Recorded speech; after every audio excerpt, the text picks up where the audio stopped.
siya, nagpapaluto sa inyo. Ang pinapaluto yung pagkain niya. Nakaibigan ko siya eh. So, nung nakaibigan ko na, pinatayo yung hayat. Di ba may pasok ang dalawa? Tinanong ko siya kung mayroon siyang kakilala doon. Sabi niya, meron, kumpare ko. Nandun doon, sabi niya. Kaya kayo na ba? Binigyan ako ng papilat. Kapirasong papel.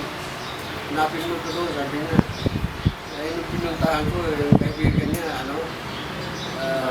personnel manager. Ang hawak. Kaya walang maraming question doon eh. Kahit yung executive chief, yung German, wala nang maraming tanong sa akin. Tanggap ako talaga. Ano yung may hawak sa akin doon eh. Personnel manager eh. Doon ako tumagal. Umabot din ako ng 60 days doon na. Di doon hanggang na nag-retire kayo, doon na kayo, hindi na kayo Kung hindi lang natawag na papunta sa US, matagal pa ako roon. Kaya sayang parang malakad ko yung papilis. Pero kawawa talaga yung mga iniwanan ko doon pagalis namin. Nakakapig yun. Oo. Nakakaawa talaga. Pagalis namin, walang maiwan sa talaga. Sa buhayan. Ngayon na lang laspag yung mga yun. Meron akong... Sa Lukuya parang araw pa yata si Nini.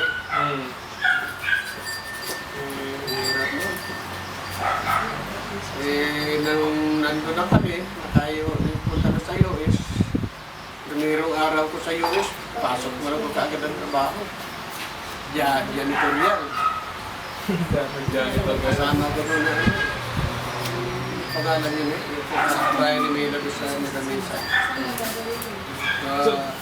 Kura yata yung kura. So, ano naman ang naging parte nyo nung panahon ng Hapon o nung panahon ng giyera? Anong naging involvement nyo ron? Yung panahon ng gira, katalukuyan nga akong bata. Ilang taon na kayo nun? 14, sayang yan. Kung gano'n, sana pwede na kayong nakapagpalista kayo ng ano no, war veteran. Palista lang ako, ayos. Hindi sila Palista eh. Pero katulong ako doon sa pag-akot ng mga patay. may sakit, yung mga tinamaan, hindi naman ang bata. Pero actual na combat, wala kayong actual na combat. Kahit na yan man, yung gano'n lang. Parang sa logistic kayo. Mag-aakot gusto mo na sugatan. Pero nung tapos na ang gira doon, pinunta na namin yung munisipyo. Punta, kita ko yung mga ako, mga litson, patong-patong doon sa ilalim. Mga patay na. Tataba, puro patay na. Kita ko, Ba't mataba? Bloated na siguro, nalunod. bakit natatapapatay na, pero matataba yung ako. Matulusan sila. Laki katawan. Dahil sila lang yung mga kumakain, yung mga tao, wala na makain. Yung mga sundalo, makakain. Sila ang nagkakupito mo ng magbigas ko sa birak eh. Si mama naman, bakit doon sa pag-aalaga niyo ng mga kapatid niyo, ano naging experience niyo doon sa mga kapatid niyo naman? Bakit na dapat talaga kayo ang mag-alaga sa kanila? Walang auntie, walang kamag-anak na pwede mag-alaga sa kanila? Ay, siyempre nangako ko sa nanay ko na aalaga, ako ang mag-aalaga. Yung mga kapatid ng lolo, bakit hindi kayo tinulungan o hindi sila tumulong? Mga kamag-anak na iba. Walang kamag-anak na pwede. Hirap ang buhay din. Ang pagpasusugod ang tiyak. Yung ng Yung na sinaing. lahat yun. Kaya nabuhay yun. Walang gatas na bili. Walang mga gatas na. So, ilan naman ng lahat po sila nakasurvive, di ba? Lahat sila nabuhay. Buhay naman sila. Pero sino-sino po ang nakapag-aral doon? Nakatungtong ng eskwela? Nakapag-aral sila lahat. Dahil ako nagpa-alila na ako. Namasukan na rin kayo? Namasukan na ako dahil yung inalagaan kong maliit, itong ano na yung tumitong taon na. Nag-alaga ako doon sa bayan. Hanggang ano po ang inabot ng ano, pag-aaral nila ng mga kapatid nyo? Sino ang nakatungtong ng high school? Wala. Grade 6. Hanggang grade 6 lang. So, basically, kasi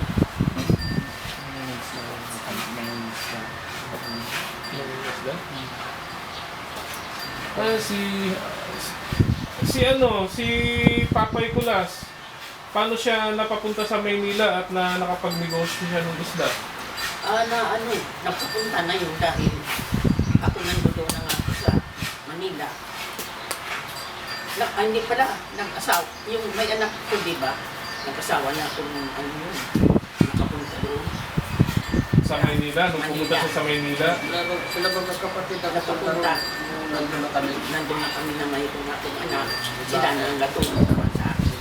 Yung pati lalaki, naglalaba yung galing.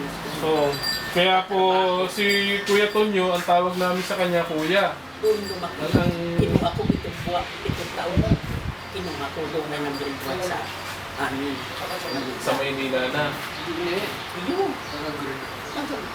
Muna nag-grade 1. Ano na siya, parang makataas na yung grado niya. Baka nakapag-grade 1 na sa ano. Wala. High school siya. Naka-high school. Hindi siya grade 1 doon.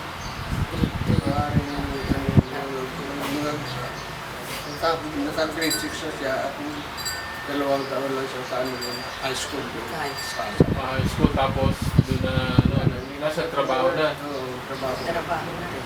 Pinasok na. Kilala ko.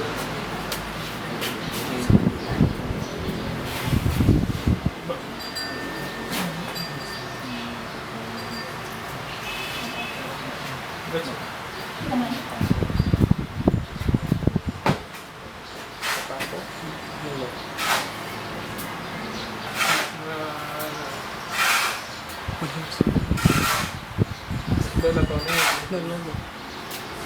Napako ba yung paano nyo din? Sa ano nangyari sa ano? Sa pag-aaral. Pag, ano nangyari dun sa ano? Ano yung pag-aaral ko? Grade 1 kasi ako, alis ako sa school. Grade 2, second place. Grade 3, akala ko din ako papasa dahil 3 buwan ako walang pasok. Pagpasok ko, yung magaling na yung nakita no sa akin tapos ako nag-examine ng principal. Mabait yung teacher ko, pinakiusapan niya principal na bigyan ako ng examinasyon. Special. Nag-examine din ako, sa pa rin ako. Kala ko di ako papasa kasi examine sa akin, hindi ko na pinag-aralan eh. Nakapasa pa rin ako sa average na 79. So kahit na hindi na kayo nakapasok ng ng eskwela ng 3 buwan, 3 buwan dahil napako yung paa nyo. Akala ko kamatay ko yun eh.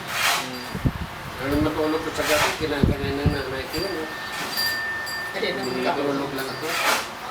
Namaga yung paa nyo. Kaya tumutulog, sukat yan. Buhok na ito, buhok na ito. Buhok na yan. Nasugat? Yung malaking sugat? Sugat talaga. Tumutulo, infection. Buti hindi pinutulog pa.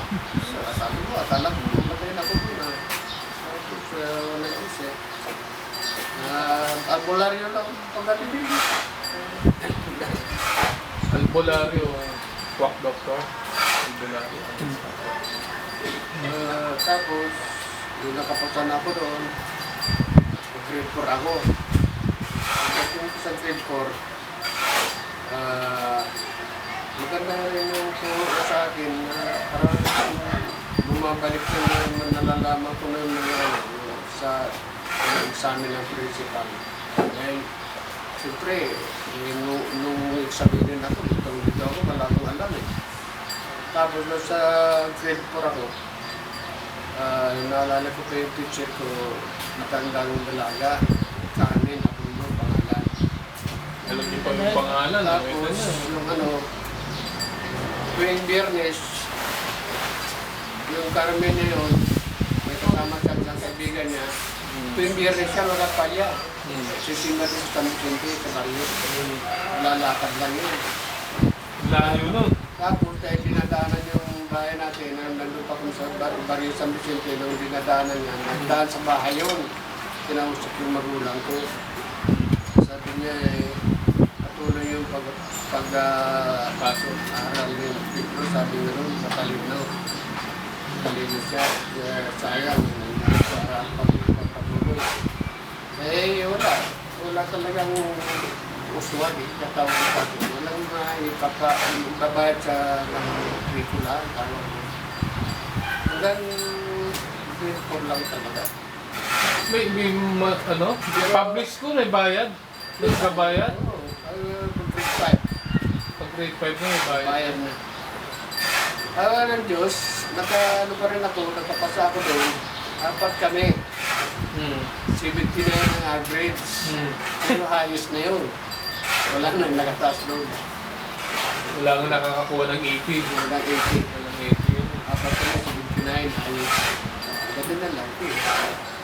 Nakapasa pa rin ako. Akala ko during the war, dumating na yung gera kaya hindi na kayo napatuloy sa pag-aaral nyo. Tapos lang yun. Tapos na yung grade. Tapos doon, ano na, bundok na. So, Kaya naisip ko noon, sabi ko, kung punta man ako ng Manila, kahit na mga bunga na tutulak ko ng English, yun nasa isip ko eh. so kung susumahin, paano nyo i-describe yung naging buhay nyo noon at naging buhay nyo ngayon? Ito